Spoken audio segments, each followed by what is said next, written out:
Hello everyone, आज की video हम करेंगे पास्ट इंडेफिनिट की एक्सरसाइज सेंटेंसेस की। पास्ट इंडेफिनिट के रूल क्योंकि मैंने पहले ही हमारी वीडियो है, इससे पहले आप सर्च कर सकते हैं हमारे यूट्यूब चैनल पर जाकर। उस पर मैंने अफर्मेटिव, नेगेटिव, इंटरोगेटिव तीनों टेंसेस को बहुत अच्छे से समझाया है विद एग्जांपल, और उनका फॉर्मूला लिख लिख के मैंने आपको उसमें समझाया कि क्या इसका रूल होता है, कैसे आप इनको बना सकते हैं।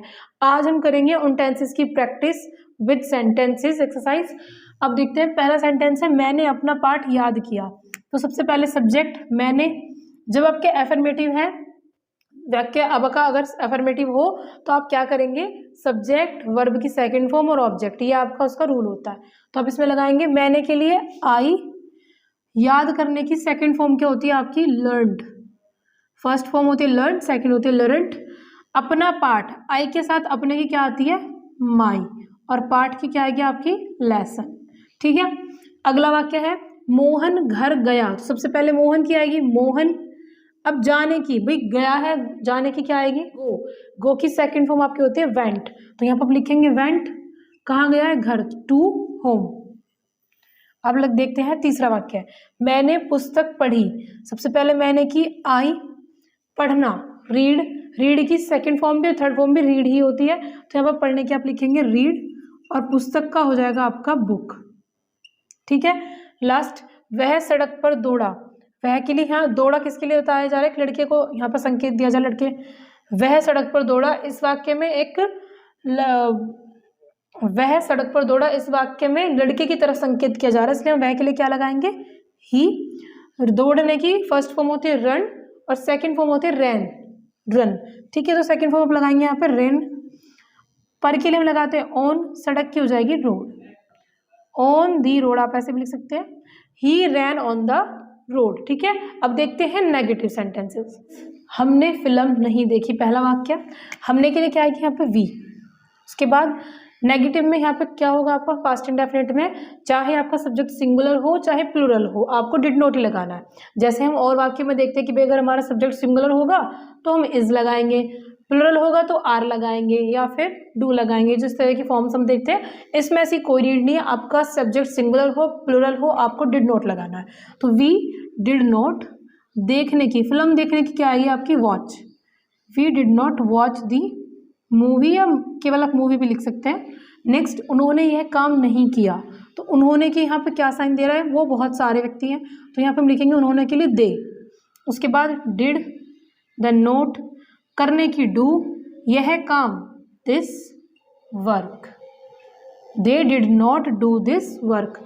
उसने बच्चों को नहीं मारा, उसने ही, नहीं के लिए डिड नॉट, मारने की होती बीट, पीटना होता ना, मारना बीट, बच्चों को टू द चाइल्ड, या ऑफ द चाइल्ड भी आप लिख सकते हैं। को के लिए ज़्यादातर हम टू का यूज़ करते हैं। पर के लिए मैं आपको एक छोटी सी ट्रिक भी बताई थी वाक्यों में। पर के लिए हम ऑन लगाते हैं, मे के लिए हम इन लगाते हैं, और को के लिए हम टू लगाते हैं, का या की के लिए हम ऑफ का यूज़ करते हैं। ठीक है, जहाँ कहीं पर आ जाता है वाक्य में ऑन, मे के लिए इन, को के लिए टू और का की के लिए ऑफ। क्या है, वह स्कूल नहीं गया, स्कूल बना लेते हैं, वह स्कूल नहीं गया। ही डिड नॉट, जाने की क्या हो जाएगी, go to school. He did not go to school. ठीक है, नेक्स्ट इंटरोगेटिव।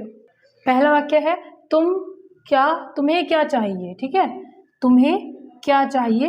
तो अगर बीच में इंटरोगेटिव वर्ड है तो सबसे पहले हम उसी की लिखते हैं, क्या के लिए आप लगाएंगे यहाँ पे व्हाट। उसके बाद हेल्पिंग वर्ब डिड, चाहिए व्हाट डिड, उसके बाद सब्जेक्ट यू, चाहिए के लिए वांट, चाहना की मतलब होता है आपका चाहना, वांट। ठीक है, तो अभी आप लिखेंगे व्हाट डिड यू वांट। ये लड़के स्कूल कब गए। तो सबसे पहले इंटरोगेटिव वर्ड कब के लिए आप लगाएंगे व्हेन, उसके बाद helping verb, then subject when did these boys. ठीक है, ये लड़के हैं तो these boys go to school, go to school ये हो जाएगी। नेक्स्ट है बंदर पेड़ पर क्यों चढ़े। तो पहले हम क्यों के लगाएंगे, क्योंकि इंटरोगेटिव वर्ड बीच में आ रहा है। क्यों के लिए हम लगाएंगे सबसे पहले वाई, उसके बाद did, why did the monkeys, क्योंकि बंदर बहुत सारे हैं, वाई डिड द मंकीज। चढ़ने की, पेड़ पर चढ़ने की हम स्पेलिंग लिखते हैं climb, why did the monkeys climb. पर के लिए मैंने अभी आपको बताया क्या लगाते हैं हम, ऑन द ट्री। ठीक है, नेक्स्ट है क्या तुम बाजार गए। क्या तुम बाजार गए? तो अगर हमारा इंटरोगेटिव वर्ड शुरू में आ जाए तो हम उसका मीनिंग नहीं लिखते हैं, सबसे पहले लिखते हैं फिर हम हेल्पिंग वर्ब। तो यहाँ पे हेल्पिंग वर्ब आ जाएगा आपका डिड के बाद फिर सब्जेक्ट डिड यू, उसके बाद वर्ब गो टू बाजार की market, did you go to market. I think अब आपको बहुत अच्छे से रिवीजन हो गया होगा पास्ट इंडेफिनिट सेंटेंसेस का। अब इससे नेक्स्ट वीडियो हमें, अगर आप हमसे क्वेरी करते हैं कि हमें और टेंसेस आगे सीखने हैं तो उससे आगे हम वीडियो उसी के ऊपर लेके आएंगे। अदरवाइज हमारी मैथ्स की वीडियोस इस चैनल पर डल ही रही हैं, आप उन्हें देख सकते हैं और अपने डाउट्स को क्लियर कर सकते हैं। कोई क्वेरी हो तो भेज सकते हैं। अगर आपको वीडियो पसंद आई हो तो लाइक ज़रूर करें। Thanks for watching.